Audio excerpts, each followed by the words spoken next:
Well, some of you guys might consider this to be a little controversial, but I actually consider Replay Baseball to be one of the big three.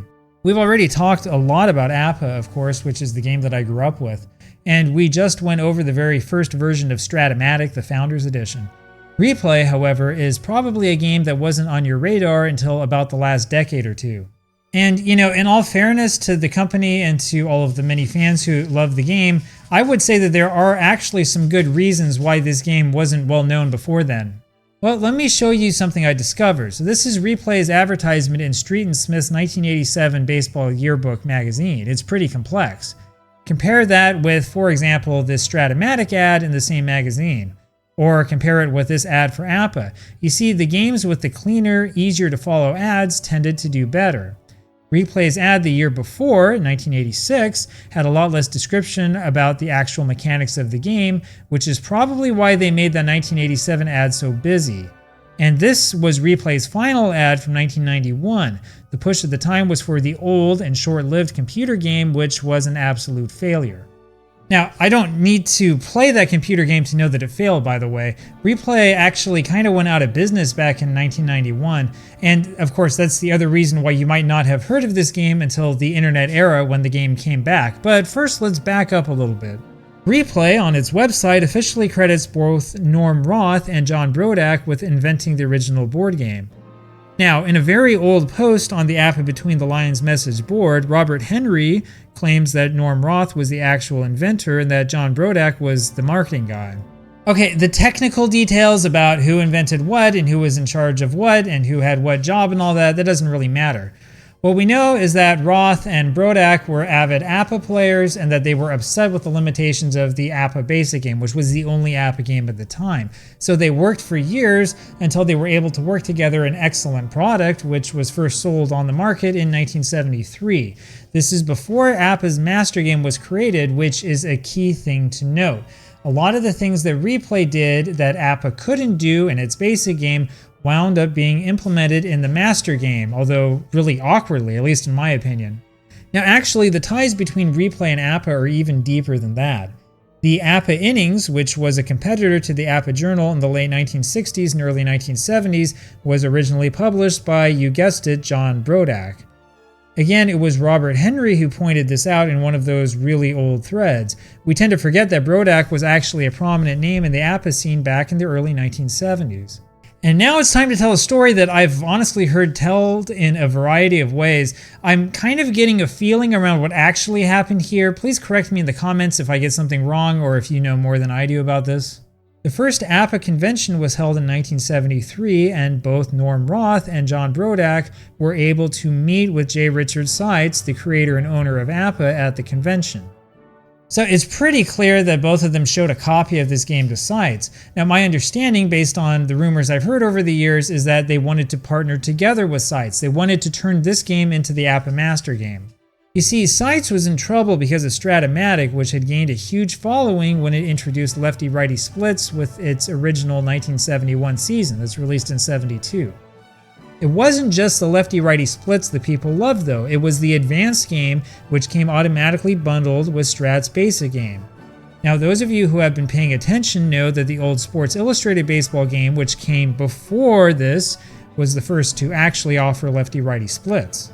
But that game was clunky. It used a lot of specialty dice, it used a fairly cumbersome chart lookup system. And Strat, meanwhile, which didn't have the charts, didn't use as many big boards as APBA, had an excellent advertising strategy and actually had some kind of retail store presence even back then.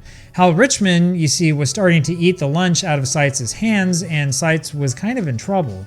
Anyway, the story goes that Seitz turned down Roth and Brodak, and that Roth and Brodak informed him that they were going to sell their game anyway. There's a rumor that Seitz alluded to Roth and Brodak in an APBA Journal interview around this time, talking about guys who played Seitz's game but sold a different game. Seitz, meanwhile, was apparently scrambling behind the scenes to counter the moves that Roth and Brodak were trying to make with Replay. The rumor, which comes again from Robert Henry, is that Replay had plans to issue a 1950 season way back in 1973. This is mostly because APBA's original 1950 season was impossible to get. To counter those plans, Seitz decided to press ahead with his 1949 season, which was APBA's first season of the past. And that, of course, is the APBA season that is most famous for having imbalanced walk totals. The story here is that Seitz rushed the production of the 1949 season to try to beat Roth and Brodak to the punch. And as we're going to cover in a later video, this was a massive mistake on the part of Seitz, one of 3 mistakes he makes right around this time. Seitz's horribly balanced 1949 season caused a lot of the core audience, the so-called whales, to leave APBA for other games. There's another rumor from another person that Norm Roth may have suggested that Seitz create a special play result number to handle players like Ron Hunt. Ron Hunt, of course, had a special ability to get hit by a pitch that led him to being hit by 50 pitches in Montreal in 1971 alone. In 1972, Seitz created play result number 42 to handle players like Hunt. Now note that year, 1972, that's the year before Roth and Brodak presented Seitz with their game. Robert Henry also notes that Brodak might have been gunning for the vice president position at APBA, and that he and Roth may have decided to strike out on their own when that position went to Fritz Light in the end. Anyway, apologies for all of this obscure hobby drama and all these old stories and stuff. The point here, though, is that Replay Baseball was originally designed to be an improved version of APBA Baseball. Now, if you're familiar with APBA, you're going to feel right at home once you get the basic mechanics down. In fact, you might start feeling that Replay does a lot of things better than APBA, and you might start wondering why Seitz turned these great ideas down. Now, I really wish I had the original 1972 Replay Baseball set, which you see here. Unfortunately, this eBay auction listing is for $1,000 and I don't have that kind of money. Fortunately though, I can show you some of the pictures. Now if you're familiar with Replay, you'll notice that some of the mechanics were there from the beginning, such as the asterisk stolen base system, the original pitching system, and so on. But there are some key differences. So for example, back in those days, pitchers had their own batting cards. These days, Replay pitchers generally use one of 6 different hitting cards, which started up sometime in the 1980s. There were also no outfield or throw ratings back then, and I believe that there were also not separate air ratings back in 1973. Once again, if I'm wrong, please feel free to let me know below. Like APBA, the early days of Replay involved numerous changes to the chart book, Replay's equivalent of APBA's playing boards. And yes, this means that the old classic Replay sets need to be played with the correct version of the chart book to get the right results. Fortunately, Replay Baseball hosts Mark Miller's chart book history files, which can help you figure out which versions of the old chart books you need to use for older card sets. Or you could just use the new version of the game, though I think you might need to make a tweak or two. It should be compatible. And when you understand how the mechanics work, you'll understand why the cards will work so well with the modern charts. The basic mechanics behind Replay Baseball are that both the pitcher and batter influence every play. Well, almost every play, that is. Now technically, if you roll into column 4, you use the fielder's fielding rating, not the pitcher's rating. Pitcher and fielding ratings are on a 1 to 5 basis, the lower number the better. As a result, all the game boards start with result number 2, since every result has at least a number 1 from the batter and a number 1 from the pitcher. The system gives you this illusion that the defense has an influence on every single play. This, of course, is different than the APBA system, which is where the pitcher only impacts singles and fielding only comes into play once in a while depending on which column you're in. And it's totally different from Strat-O-Matic, where it's all about the 50-50 split between the pitcher and the batter. Replay's concept is unique. Now, each of the columns in Replay Baseball has its own personality. For example, column 5 has a bunch of walks and hit by pitch results. Column 6 has the power, home runs, doubles, triples, and so on. And column 4 is the fielding column with results that change depending on whether the fielder is deep, in close, or in between. Now, if you look closely at the results, you'll get a hint of how Replay works. Let's look at column 6, for example. Play numbers 7 through 11 is a single with an option that allows the runner to potentially make an extra base. 12 through 16 is a home run, and 17 is a deep fly to left field. Now this is Jose Canseco's 1989 card. Those 11s will pretty much always be home runs regardless of whether the pitcher has a 1 or a 5 rating. The 3/16s, meanwhile, will always be deep fly balls that can move the runners up. And then you've got the split number, a 59 against right-handed pitchers and a 10 against lefties. So the 10 is going to be a home run unless the pitcher has a 1 rating in column 6. The 59 is going to be a double unless you're talking about an excellent pitcher. Now, if we look at Mark McGwire's 1989 card, we will see something similar.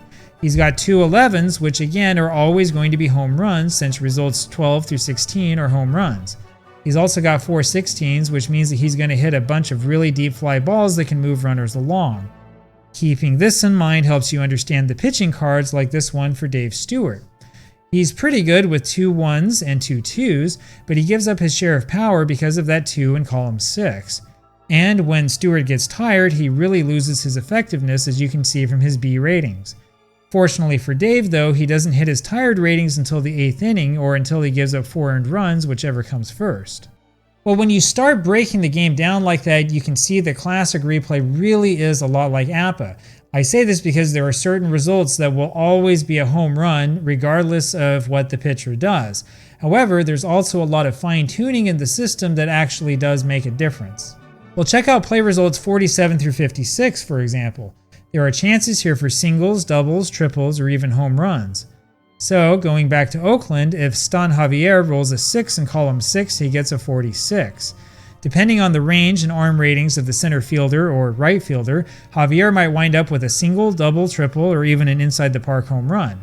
In contrast, Dave Henderson has a 41 if he rolls a 2 in column 6. That usually will lead him here into the sure single, possible double territory.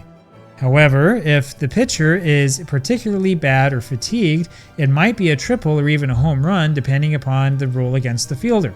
And those rolls against the fielder are dead simple. In fact, the true brilliance of replay is not the pitcher-batter matchup. No, it's the simple way in which everything else is determined. Look at Rickey Henderson's card. Next to the left field rating, you've got 3 numbers. The first one, a 4, is his range rating in left field.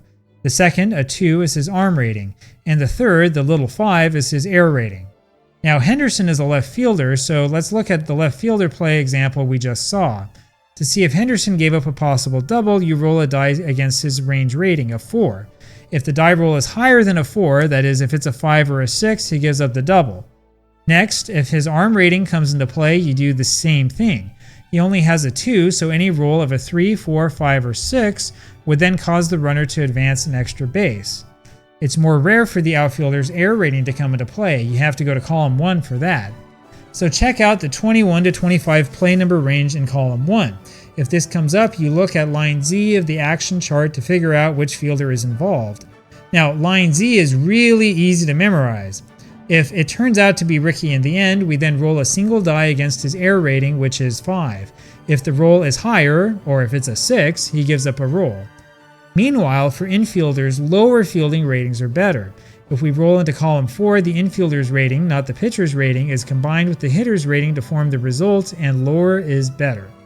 And stolen bases in classic replay follow the exact same principle. There are 4 different stolen base symbols, but don't let that scare you. It's actually pretty easy. Let's say that Rickey rolls a 1 in column 3. That gives him a 4. That will be a pop out to third base if the pitcher has a 1 or a 2, but a single if the pitcher has anything else. Now, Rickey has an asterisk next to that 4. That means a possible steal. In this case, you roll 1 die against the pitcher's hold rating. If the die is higher, Rickey steals second. If not, Rickey holds first. Or, if you're imagining the game in your head, maybe the pitcher's poor move to first caused the steal. If Rickey rolls a 3 in column 3 and it winds up being a base hit, he has 2 asterisks. That means that he will steal second base automatically, and then he rolls against the pitcher's hold rating to possibly steal third. Now, Rickey also has these 2 30-plus results in column 1, which will involve the catcher. These will always be a walk no matter what. It's like rolling a 14 in APBA.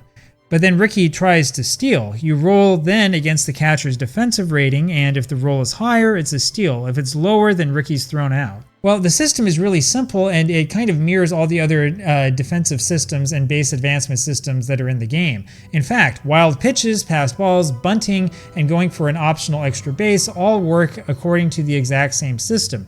And it's so simple that you will never forget it once you learn it once. It's a genius game mechanic. There are also these simple locator systems that determine which fielder the ball is hit to, something that is also really easy to memorize. And the game is nice enough to even provide you with recommended default infield positioning. Anyway, that gives you a general idea of how the game works and of some of its history. Replay is a great game at its core, but I do think it suffered from some unfortunate advertising issues back in the early days. Now, personally, I think the problem in the old days is that the game did not do a very good job of explaining just how simple and easy a system was to its potential audience. Well, that's all changed, of course. These days, replay is a major player in the baseball sim world. In fact, Replay now has a computer game that is arguably the best tabletop transition in the market. And modern Replay's charts, cards, and advertising material is the best in the industry in my opinion. This is all thanks to Pete Ventura, who took over the brand back in the late 1990s. Pete was able to get everything from the creators, including the software that was originally used to calculate the player cards. Now, today's Replay game is a little bit different, but the core of the game has not changed. But we'll talk a little bit more in detail about that later on. Anyway, hopefully this video has given you an idea of the basics of Replay Baseball, including where it came from and how it works, and especially how it relates to other games. We'll dig in a lot deeper as we move along, so subscribe and stay tuned.